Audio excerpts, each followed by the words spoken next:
Assalamu Walaikum. In this video, how to alternate text color in Photoshop. Let's see this text. Double click and change the text color.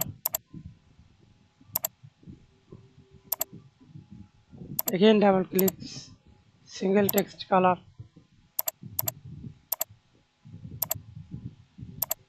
Okay.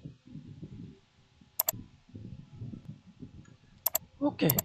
And stylish this text, press Ctrl,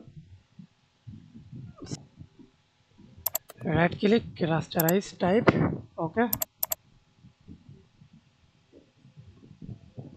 And slice.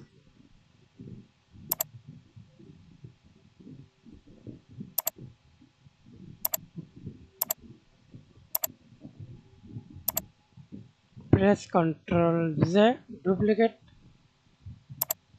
press Ctrl I.